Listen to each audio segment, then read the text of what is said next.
Hey everybody, David Alter here for Rink Toronto, presented by Bodog. Make a play at Canada's choice for free casino game sports odds and poker strategies. And tonight, the Toronto Maple Leafs play host to the Buffalo Sabres, who are in a dogfight to try and catch one of the final wild card spots. Toronto, of course, 4 points ahead of Tampa, kind of sitting pretty in that second position with some games in hand as well, but certainly not trying to get complacent as they try and ramp up toward the playoff drive. And the Toronto Maple Leafs will go with 11-7 once again. There was a lot of time dedicated at the morning skate to this topic. And even at the practice yesterday, I asked Sheldon Keefe about it, and he was kind of talking about how, Ryan O'Reilly's injury was kind of the impetus to kind of stick with this formation for a little while, because they just have that much more depth on defense and not as much at forward. They do have a lot of forwards, but Ryan O'Reilly certainly being out gives them the opportunity and just kind of more of that push to just kind of rotate 7 defensemen.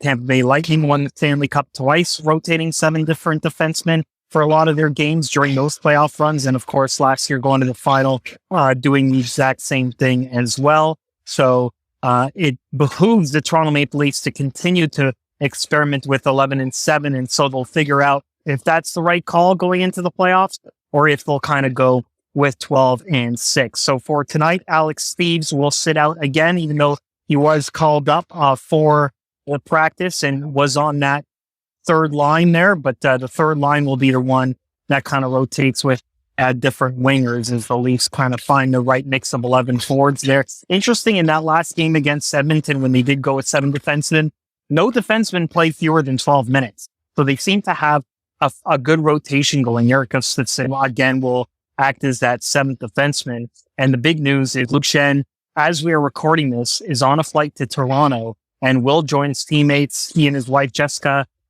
gave birth to their 3rd child over the course of the weekend. I believe it was Friday when that took place. So it will be a happy reunion for Luke Schenn. It won't happen tonight, though. But over the course of the next few days, you can expect number 2 to get back into the lineup.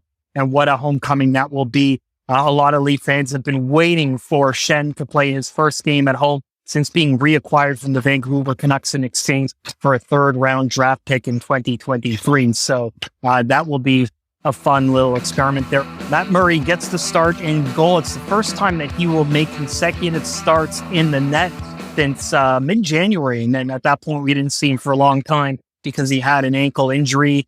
Sheldon Keefe saying that it's good to kind of get Murray ramped up here and get some games in and get both guys going before the playoff stretch. Also admitted that Ilya Samsonov isn't quite 100%. Doesn't really mean anything. I mean, he's been practicing. He's been going hard. We always see him in his stall afterwards, just fully exhausting himself on non-game day.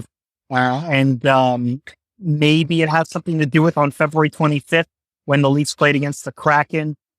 He was kind of slow to get up after a flurry of saves toward the end of regulation time. He said it was quote unquote, nothing crazy.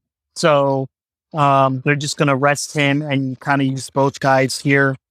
Kind of leaves the debate. I want to know in the comments, do you think Ilya Samsonov is the starting goaltender for the playoffs, or is it still up for grabs between now and the end of the regular season? It's certainly a interesting topic. I also want to know your thoughts on 11-7.